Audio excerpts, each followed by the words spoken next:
For the past few days, wildfires have ravaged Southern California, destroying homes, displacing hundreds of thousands of people, and killing at least 5.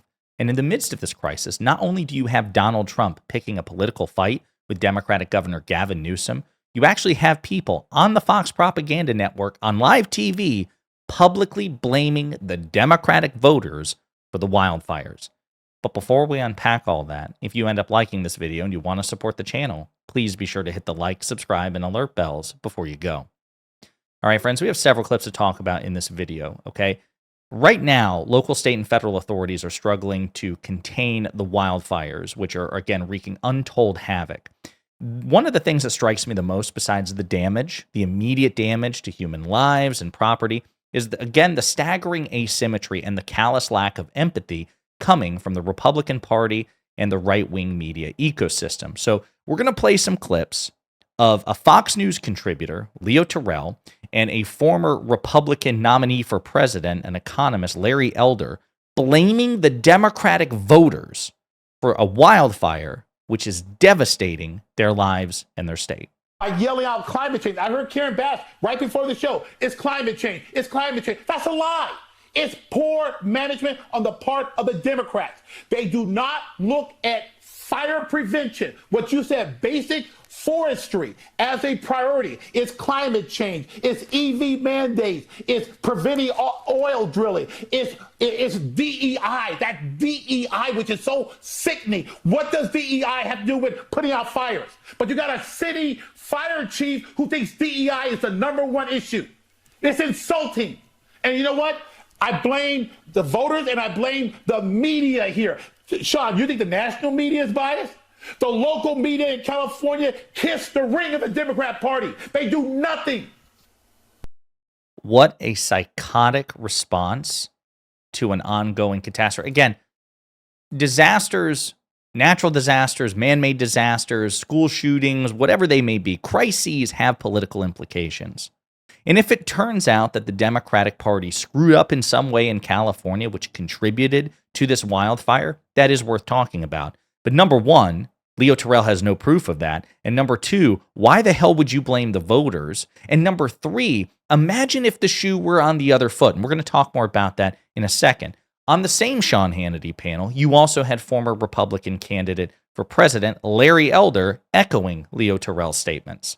I blame the voters. When my recall election was over, I went to a restaurant, had a long conversation with a bunch of liberals, and they agree with me with everything that I said about crime, about forest mismanagement, about the failure to retain water. And I said, but you didn't vote for me. Have you ever had a conversation with a Republican? They look at each other and they said no. They live in their bubble and they have been indoctrinated to believe that if you are a Republican, that is essentially a 4-letter word. It doesn't matter how bad Gavin Newsom is, doesn't matter how bad Democrats are, Republicans are racist. If you're a black person, you're a sellout. The LA Times writer called me the black face of white supremacy. That's how bad the media are here in Los Angeles.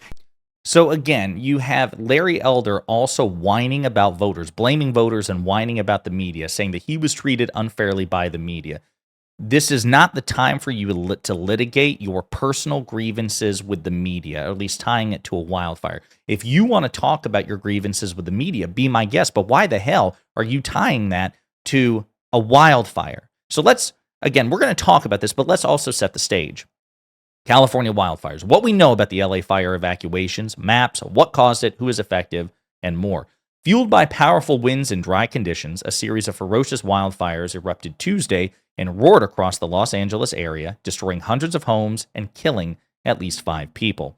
An LA County fire official said an untold number of significant injuries were linked to 2 of the fires, and a city official in Los Angeles described Tuesday night as one of the most devastating and terrifying that she had seen in her corner of the city.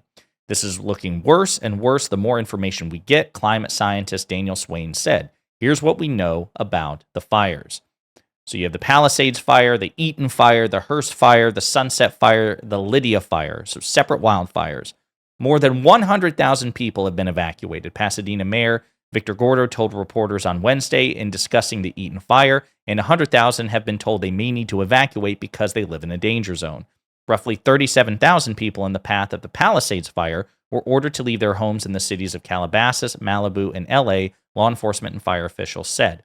More than 3,000 people in the Sylmar area were also under emergency evacuation orders, Crowley said. Have there been death and injuries? There have been a significant number of injuries in the Eaton fire, according to LA County Fire Chief Anthony Marone. Luna said about 5 people died in the blaze. He did not have additional details about their deaths. Marone said, or Maroney, I think it's Marone, said a significant number of people who did not heed evacuation orders have been injured in the Palisades fires. How much damage have the fires done? There's a lot of damage out there, Luna told reporters. Marone estimated that 1,000 homes and businesses have burned in the Palisades fire and that 100 more have been destroyed in the Eaton fire. Video from NBC Los Angeles showed several businesses in a busy commercial area in Altadena in flames, and the Pasadena Jewish Temple and Center burned overnight, the station reported. Video from Malibu showed beachfront homes reduced to rubble. A preliminary review from J.P. Morgan's insurance analyst estimated that losses from the fires could top $10 billion. The deadliest wildfire in California history, 2018's Camp Fire, which burned more than 13,000 buildings and killed 85 people, prompted losses of about $15 billion, the report's author shows. So this is getting pretty damn cataclysmic, even by historic standards. What led to the fires? A combination of drought-like conditions — Southern California has had less than 10% average rainfall since October 1st, and powerful offshore winds that hit the region Tuesday prompted fire weather that was, in the words of the National Weather Service, quote, about as bad as it gets.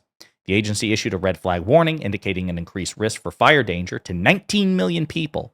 Wind gusts topping 70 miles per hour were recorded at several locations across the region. Swain pointed to the weather whiplash California has experienced in recent years, lurching between drought and heavy rainfall, and said such swings are a key element of the fire weather gripping the region.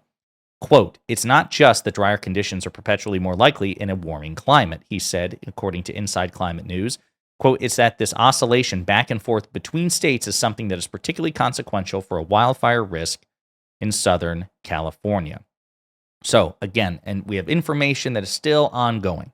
So, was this affected by climate change? Based on what we know, the answer is a resounding hell yes. The idea that climate change and climate factors have nothing to do with this, based on what we know currently, is bullshit. But that just goes to show the rampant climate denialism which has infected the Republican Party, and in some ways is worse now than it ever was even 10 or 15 years ago. John McCain famously had at least recognized that climate change was real when he ran for president in 2008 and had a plan to address it, even though it was relatively conservative. Now, a presidential candidate certainly can't win the nomination if he acknowledges that climate change is real, and Donald Trump has believed that climate change is a Chinese hoax for decades, or for at least a decade. So, the wildfires are the result of an unheard combination of factors this time of year: the worst high wind event in Southern California since 2011, plus some of the driest conditions on record for an early January. And again, it's basically repeating stuff that we talked about in the previous. Climate change is intensifying hydroclimate extremes, both wet and dry, including weather whiplash events where California seesaws between the two. With dry conditions lasting later into the fall, that means Southern California is more vulnerable to dry high wind events, Swain noted. Quote, climate change is increasing the overlap between extremely dry vegetation conditions later in the season and the occurrence of these wind events, he said in an online briefing. Alex Hall, also with UCLA, said the hydroclimate situation plus the strong winds have suddenly created a precarious situation. Southern California has experienced a particularly hot summer, followed by almost no precipitation during what is normally our wet season. And all of this comes on the heels of 2 very rainy years, which means there is plenty of fuel for potential wildfires. So again, let's be very clear. We don't have a comprehensive investigation of this. That will probably have to take place after the fire is contained and suppressed. So I'm not saying that climate change is the only reason that this wildfire started, but to pretend that it was not a contributing factor, these people are full of shit. But again, to not only politicize this event, because again, every crisis has political implications. I have no inherent objection to people saying, okay, we can tie this directly to a failure of a political party or a political actor, and this needs to be addressed. And I think that applies to the Democratic Party too. It's fair game. But imagine if this had been in a red state.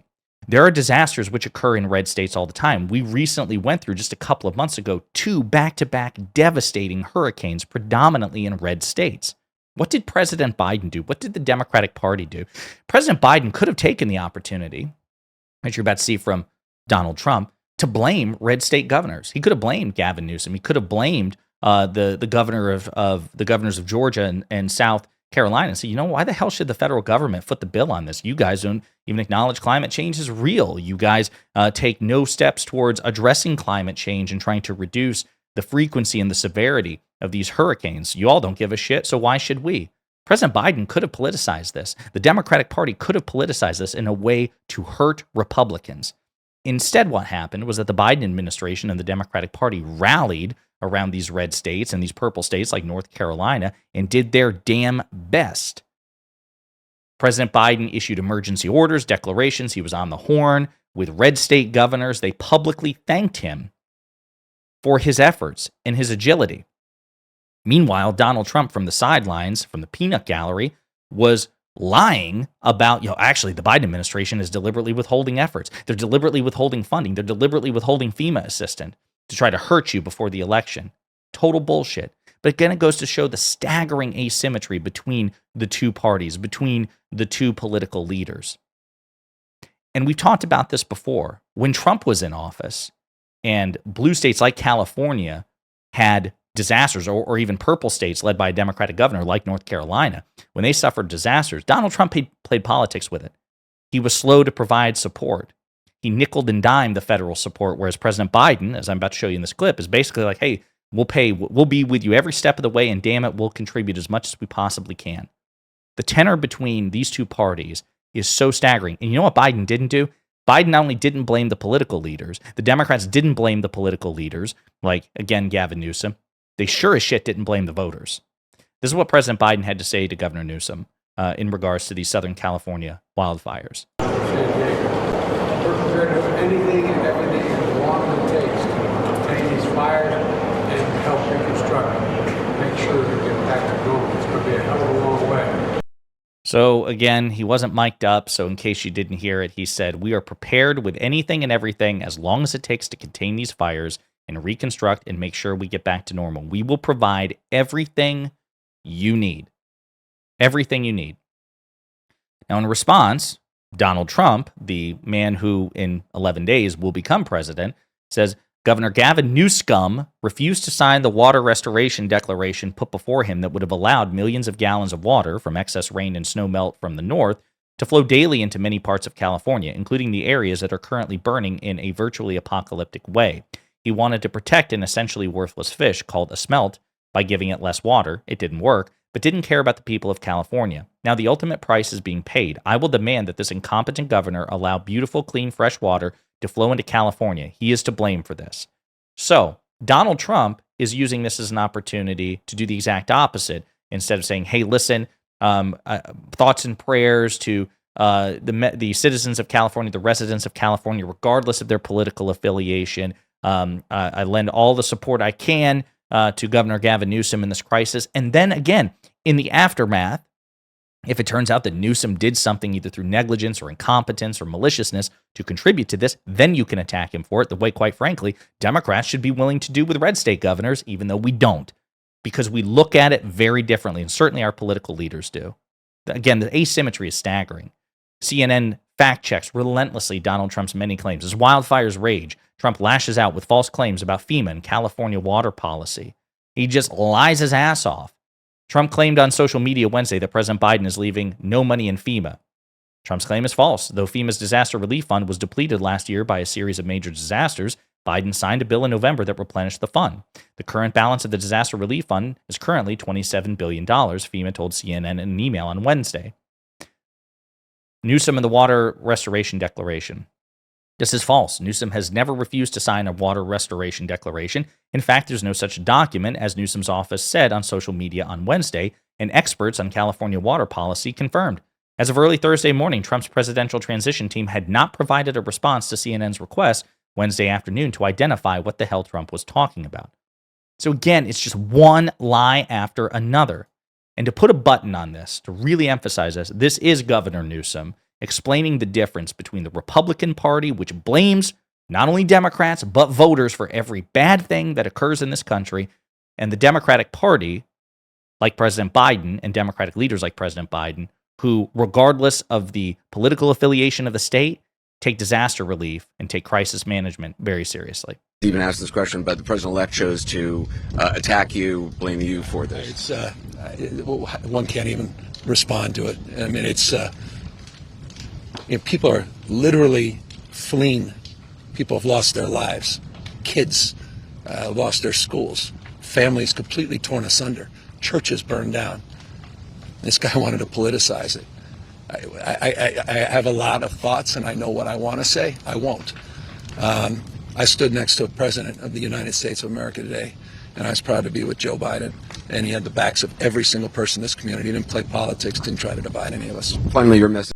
So, there you go, folks. Again, getting back to it, not only do you have Trump and Republicans playing politics with this in a way that they would be apoplectic, rather, about if Democrats did the same thing, which Democrats don't. You actually have people on Fox News, including a Fox News contributor, Leo Terrell, and a former Republican presidential nominee, Larry Elder, blaming the voters. Now, I want you to imagine, what if because Democrats could effortlessly do the same thing. Anytime there's a crisis in a red state, anytime there's a condo collapse in Florida or a hurricane devastating South Carolina or anything like that, we could be like, maybe you guys should acknowledge climate change, you idiots. Maybe Republicans, you shouldn't vote for people who pretend that climate change is some sort of Chinese hoax. Maybe you should start voting for the party that actually gives a shit about the climate, gives a shit about the environment, and actually, objectively, has supported crisis management efforts and restoration efforts in red states and refer to Biden's record and hasn't threatened to lord that over your heads in an act of political retribution. Democrats could say that, but they don't. And imagine if they did, how those same people like Donald Trump, Leo Terrell, and Larry Elder, how they would respond if we did. Food for thought. In the meantime, let me know what you think in the comments.